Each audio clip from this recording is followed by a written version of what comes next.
Hello there, welcome to the Saroy channel, wherever you are in the world, and so much love to each and every one of you. How are you doing? I do hope you're doing remarkably well. I'm doing great, thank you very much, and I'm so delighted you've joined me tonight for another fabulous story. This is part 2 of our story, so if you haven't heard part 1, make sure you click on the description because you don't want to miss out on the fabulous story, because it's very good to be able to listen to lovely, exciting stories, and this sure is one of those. So let's continue with tonight's story, shall we? With a sheet wrapped around my naked body, like a Greek tunic, to keep me warm and to spare my modesty, I managed to stumble rather awkwardly into the bathroom, flicking the bathroom light on.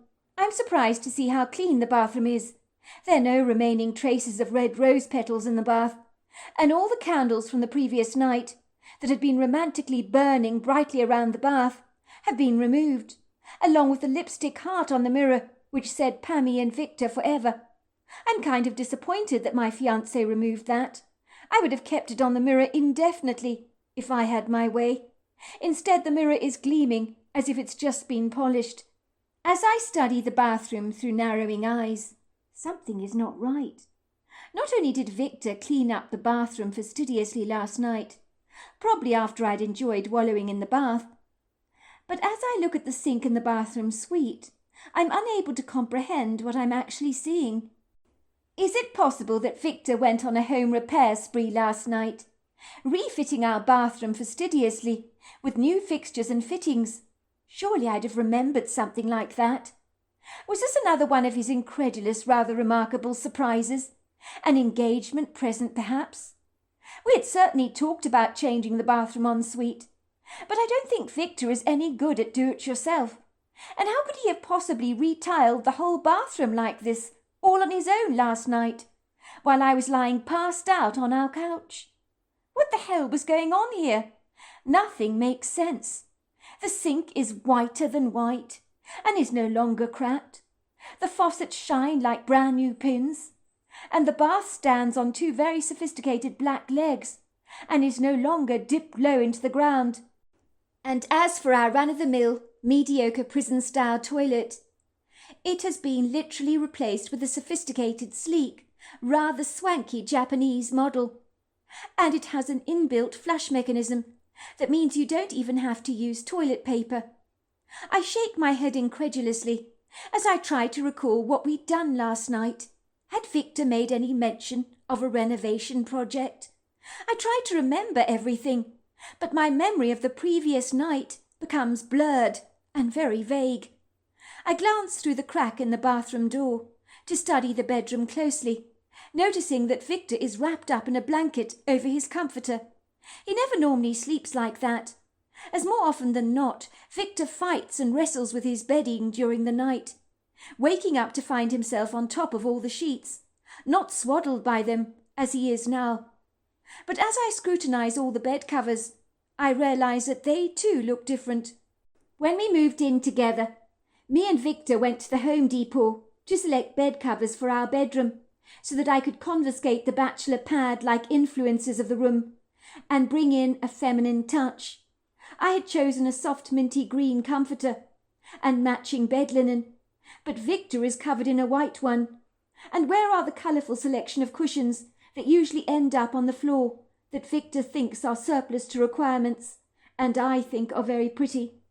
Did Victor also change our bed linen last night, without even consulting me? Did he decide to do some home improvements while I lay passed out on the couch from an alcoholic intoxication? Another surprise for me, perhaps. No, it couldn't be. I find myself suddenly going quite dizzy and disorientated. I hold on to the door frame of the bathroom to steady myself as I stare at the lump under the duvet. It feels as if the whole room is spinning around me. I guess my blood sugar has dipped significantly. I often feel rather faint after I've drunk too much, and with a thumping headache, I feel like death warmed up. Sweat begins to break out unapologetically on my brow. I become hot, shaky, and weak. I try to steady my strengthless body and sink to the bathroom floor in a debilitated, feeble heap. The bathroom floor, I realise, is different too. Bloody hell! What is going on here? It's made up of white marble tiles. No wonder my feet feel as cold as ice. I sit prostrate on the floor, feeling incredibly frail, as if all the life has been drained away from my feeble body. I feel like I've gained 100 years in age. My body has become almost like an old lady. I breathe heavily, as if I'd been running a marathon, my heart pounding violently in my chest, and a little voice comes out of my mouth. Victor! Victor!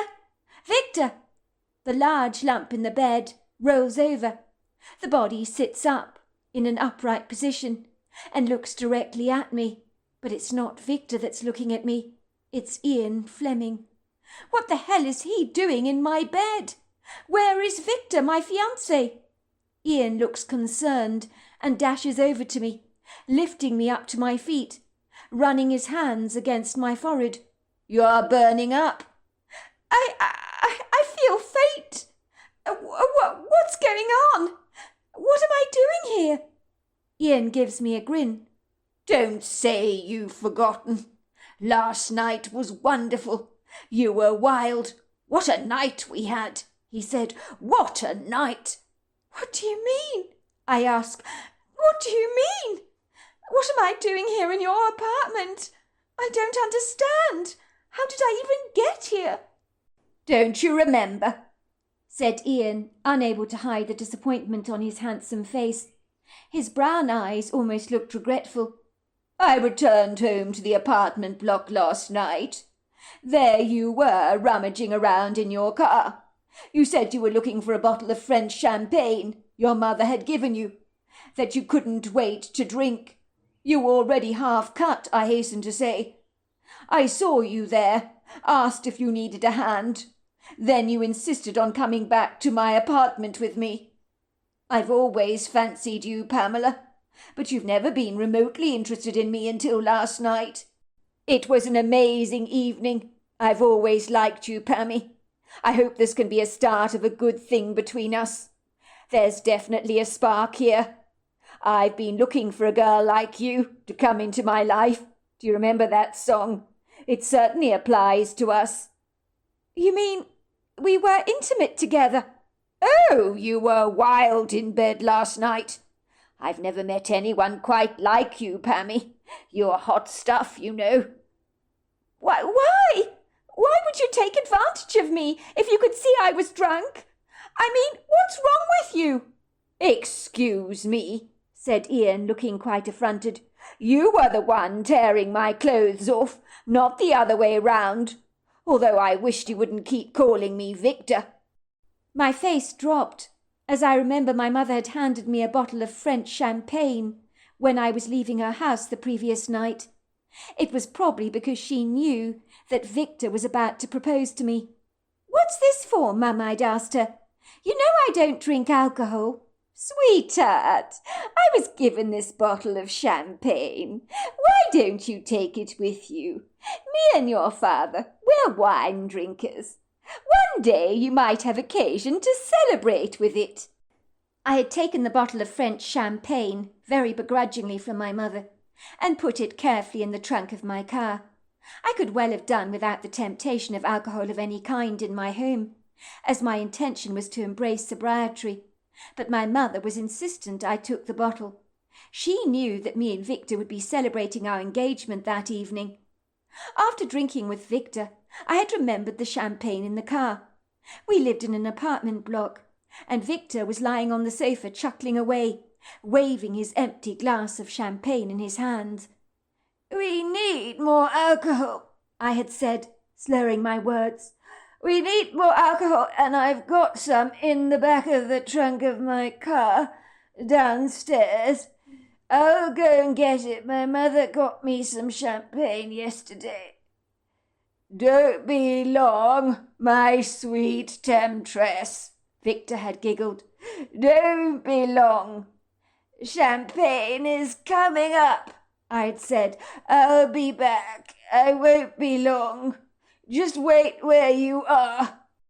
I had stumbled out of my apartment, gone down the escalator to the underground parking bay, and staggered around my car, not being able to tell the front end from the back, trying to locate the whereabouts of the French champagne. I imagine Ian saw me in my struggle and came to my rescue. I probably threw myself at him, but I have no memory of my absurd behaviour. But I knew how I became when I was drunk, and it wasn't pretty. This wasn't the first time I'd thrown myself at a perfect stranger, and if I carried on drinking like this, it would certainly not be my last. Ian looked at me pensively. "Are you sure you're all right, Pammy? You've gone quite white." "No, I'm not all right, Ian. None of this was supposed to happen. I have no memory of last night. I'm sorry, but I have no interest in you, and I don't know how I ended up in bed with you. This was a grievous mistake on my part." "But I don't understand," said Ian. "You were so very keen last night. I thought you really liked me." "Then you're very much mistaken, because I don't like you, Ian. I don't fancy you, and I never will. I was drunk last night. Please will you turn around and don't look. I need to get dressed." "I've already seen it all, Pam. There's no need to be so bashful. You certainly weren't last night. You were very keen on me then." "Turn around, Ian," I growled. "Don't you dare look. I need to get dressed." All right. Keep your hair on," said Ian, turning his back to me, as I scrambled hurriedly towards my clothes that were lying haphazardly in puddles across the floor. What happened next was a complete blur, but I knew I needed to get the hell out of Ian's apartment. Soon I found myself staggering back to Victor's apartment, feeling still shaky on my legs. I was holding my car and front door keys in my hands, and they were jangling. Ian shouted after me, "Come on, Pammy, let's talk about this. Be reasonable. I really like you a lot. Last night wouldn't have happened if you didn't feel the same way about me too." "You're wrong about that," I growled contemptuously. "You took advantage of me, Ian. I was drunk. I didn't know what I was doing," I said, pointing my car keys at him accusingly. "Now leave me the hell alone. I don't want to ever see you again. I wouldn't fancy you if you were the last man on earth." My head was thundering. I was feeling faint and dizzy. I thundered down the corridor in my bare feet, holding my high-heeled strappy sandals in my hand. I somehow, through my blinded confusion, managed to make my way back to the apartment. How I did this, I still don't know. I clandestinely pushed open the door of our apartment that I had failed to lock. I was grateful to see Victor was passed out on the sofa. He was lying there fast asleep, blissfully unaware of what was going on. He was letting out a very gentle snore. I stood over him for a while, just watching him.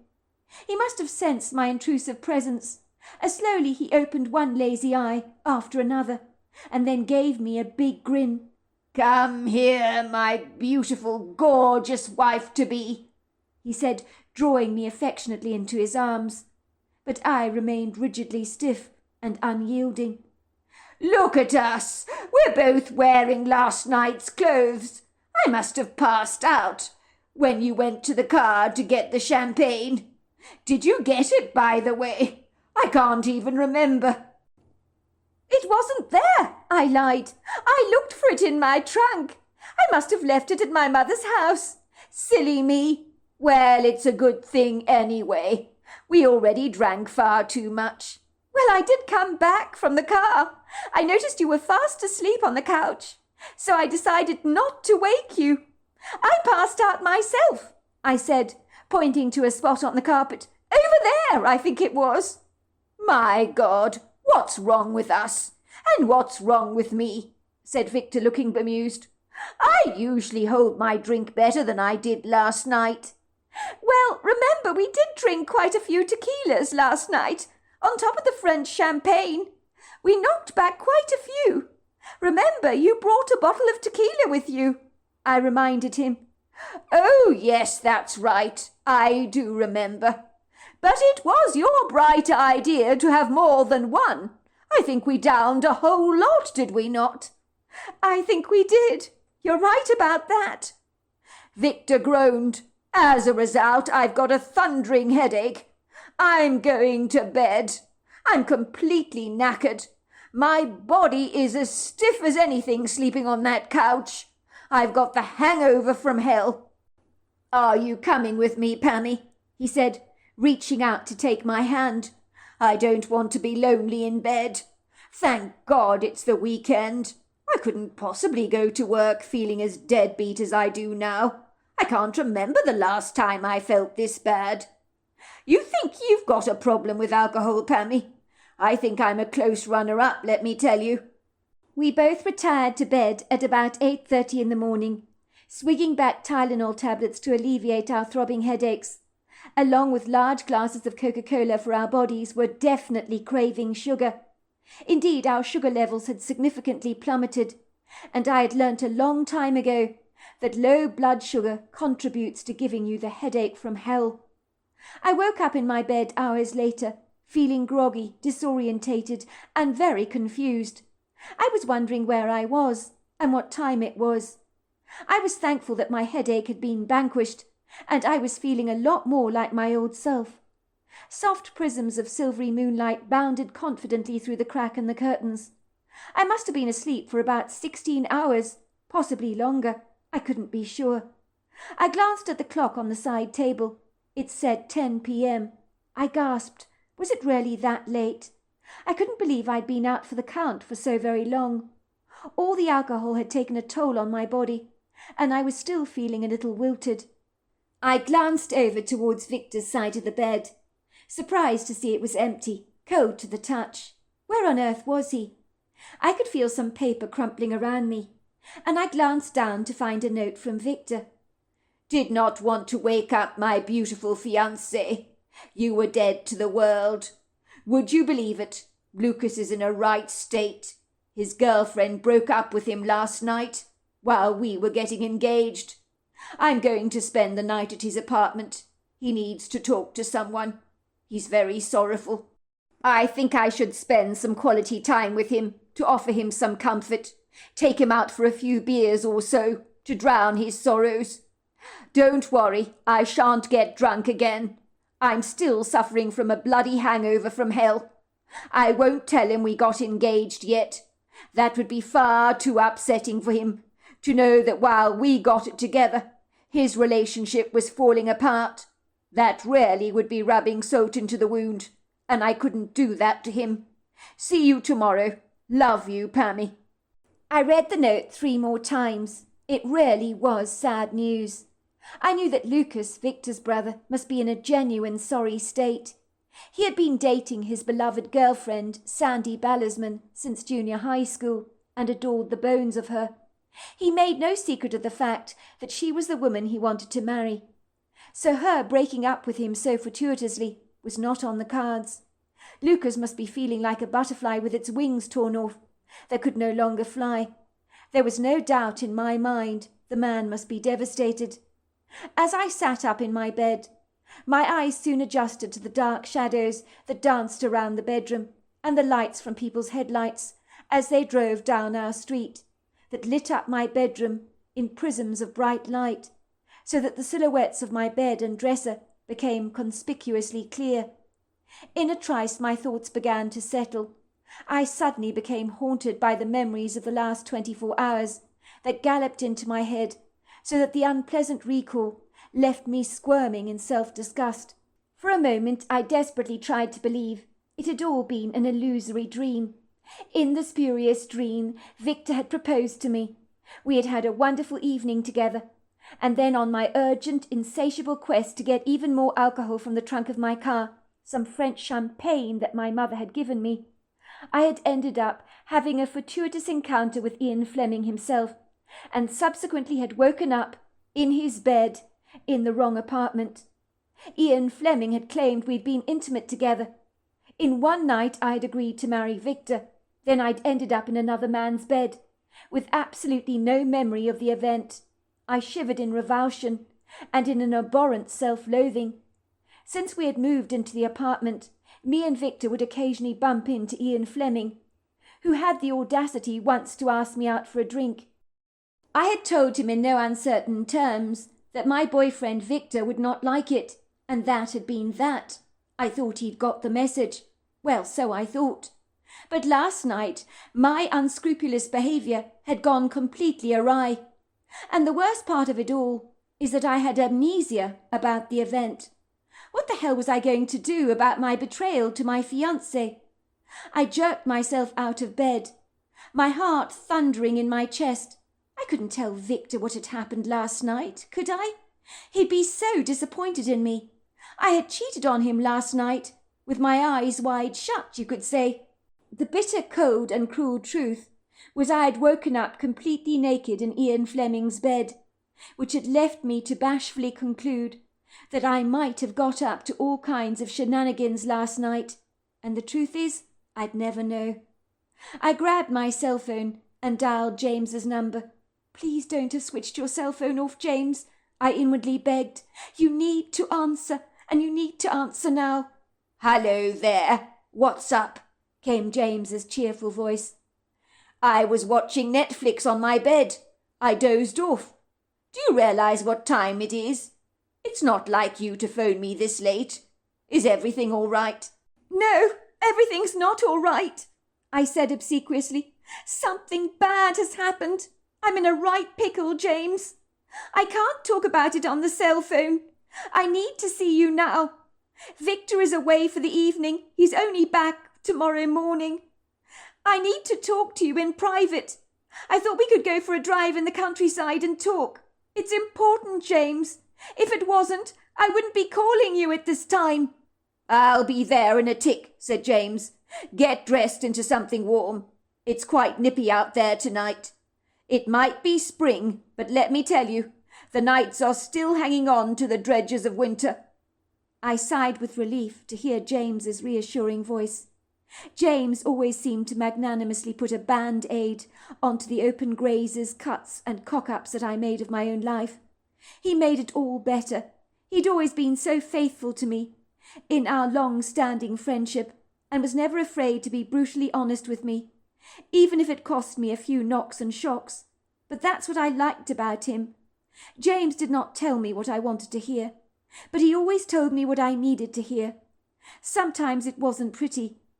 I'd grown up in Spokane, Washington, and had lived next door to James, in a stunning, beautiful green leafy neighbourhood. We'd been the best of friends forever and a day. Since we were tiny tots, we'd ridden our tricycles down the sidewalk, sprayed each other with water pistols, bounded around each other's backyards, getting up to all kinds of mischief with the garden hose, climbing trees and playing cops and robbers together. I'd been the quintessential tomboy in those days, and the best compliment James ever gave me growing up was that sometimes he completely forgot that I was a girl. We had been there for each other through thick and thin, and regarded each other as both brother and sister.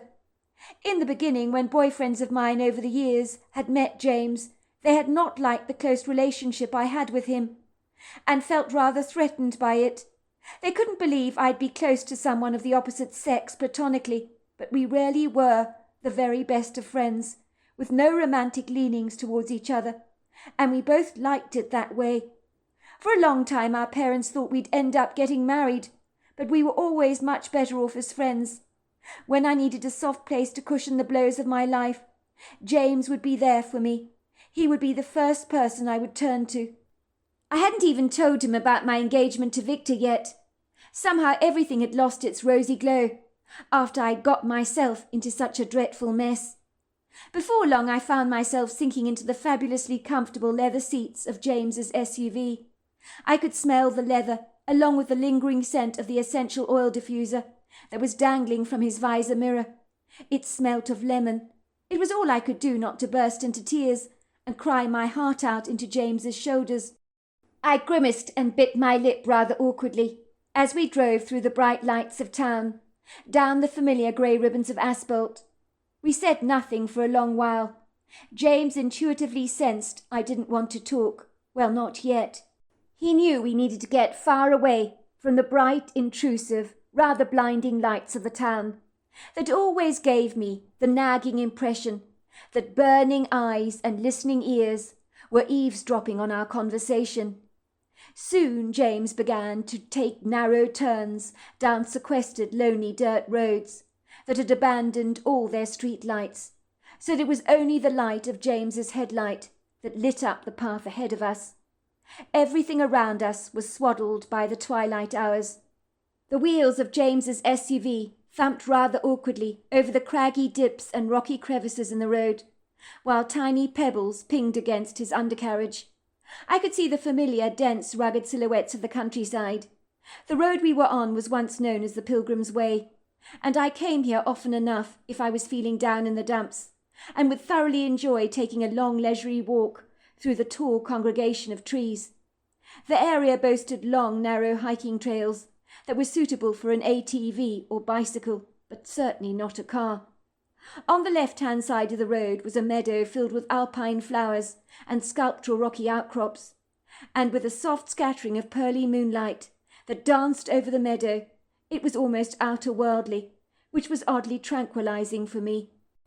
James pulled his car up onto the side of the dirt road. Parking under a couple of tall oak trees, he killed his engine. He then turned around to look at me soberly. "Spill, Pamela. What on earth is going on with you?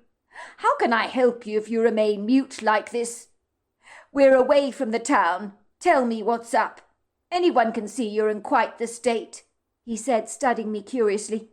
"Do you know you're wearing your sweater inside out?" "Oh, I am," I said nonchalantly. "That's supposed to be lucky, isn't it?" I said, glancing down at my sweater. "I don't know what to say, James. I just want to look at the stars and the moon. It's beautiful out there tonight, isn't it?" "Well, it is a lovely night, Pammy.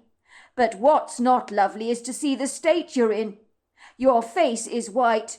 You look as if you're quite green at the gills." "Thanks for that. I do feel rather sick, I have to admit." "So what's up then?" "Last night, Victor asked me to marry him." "He what?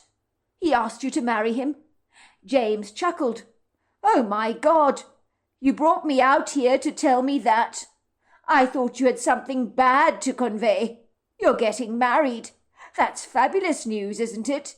he said, reaching out to give me a hug. "That's amazing, Pammy. Congratulations. Phew, I'm relieved. For a moment I thought something dreadful had happened. Why the hangdog expression after news like that? You'd think you'd be over the moon, but you look anything but." "I have got bad news to convey. Very bad news." "Oh, my God, you haven't, have you? You've broken up with Victor. You've declined his offer of marriage. I thought you wanted to marry him. What brought this on? I thought you said you were in love with the man.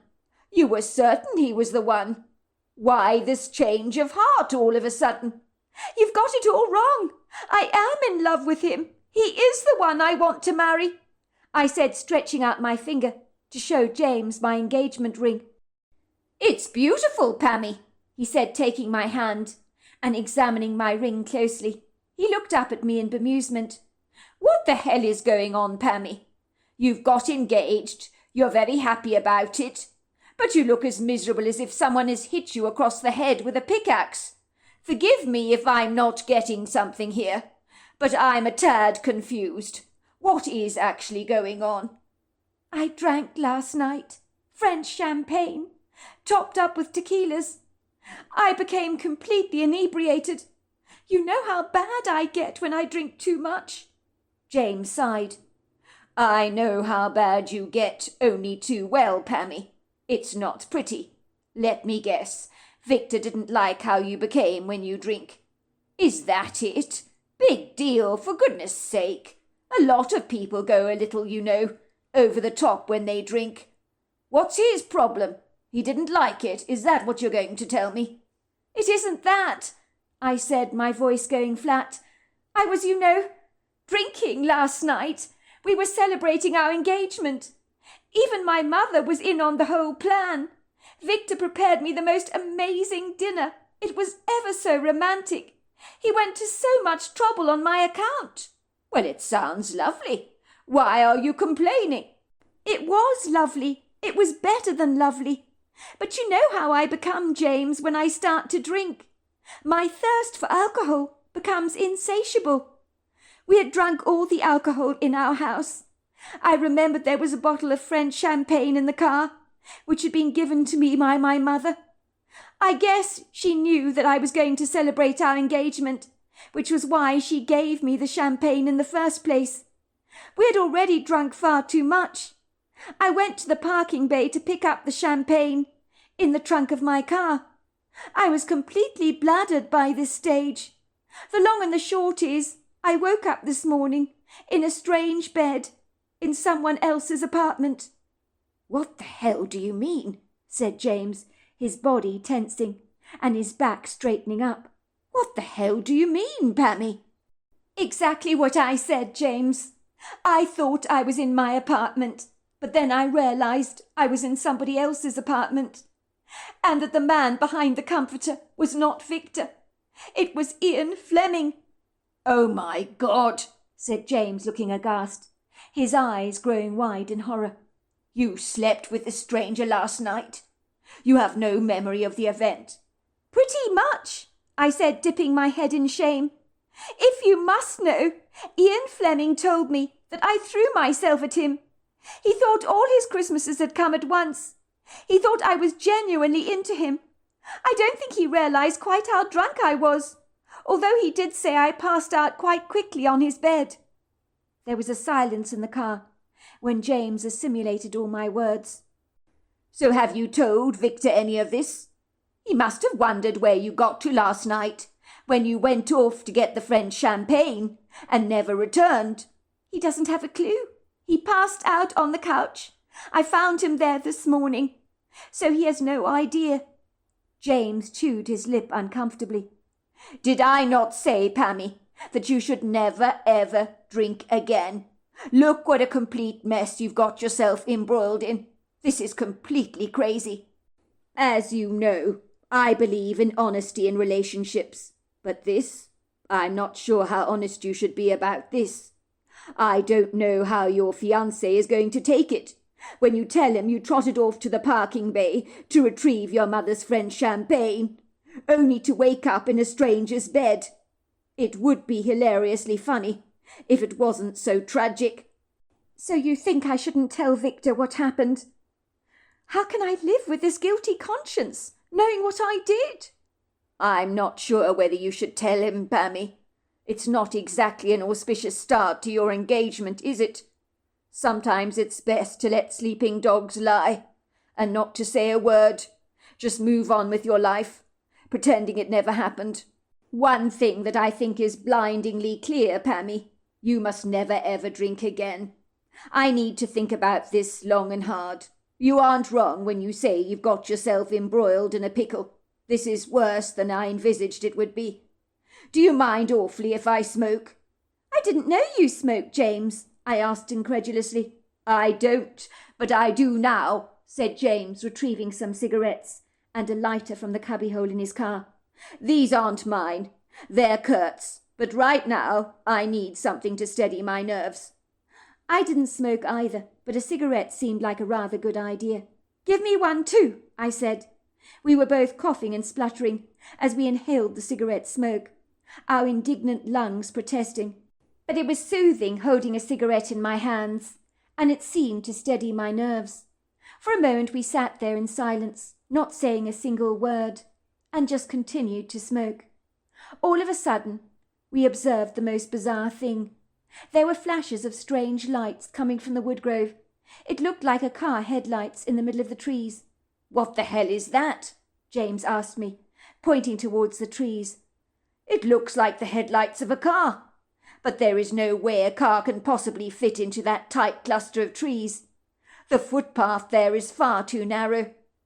Then we heard a thunderous crash, the sounds of wheels skidding across tarmac, glass shattering, and a horn going off. It sounded like a catastrophic car accident, when a car drives through an obstacle, like a tree. "Bloody hell," said James. "Did you hear that?" The sound was horrific. It made me squeeze my eyes tightly shut, for it was the kind of vision that invited in your mind images of death with buckled metal and blood everywhere. I was certain that someone must be seriously hurt, or worse still, dead. What happened next was even more baffling and bewildering. I opened my eyes, and that was when we saw an ambiguous female figure running through the groves towards our car. She was waving at us earnestly, flagging us down to get our attention. As she got close to us, I noticed she was wearing a white sweatshirt which said "Time After Time" by Cyndi Lauper, and a pair of jeans. I'd heard of that song before, but I was sure it was a very old song from the 80s. Her puffed-up, wild brown frizzy hair was flat on one side. Her face was badly congealed with blood, and there was blood spatter all over her sweatshirt. Oh my God! The poor woman's been in a dreadful accident. She looks so disorientated. "Do you need any help?" asked James, pulling down his window to address the woman. The woman had been pointing to the woods, mouthing the words "help, help." James was about to ask her what the problem was, but then she completely vanished. "Where did she go?" asked James, turning to me, looking bewildered. "I don't know," I said. "She must have run back into the trees, gone back to the scene of the accident. She must be terribly concussed." So there we are. That's the end of part 2 of our story. Part 3 is tomorrow night. I look forward to you joining me then. Until next time, goodbye and good night.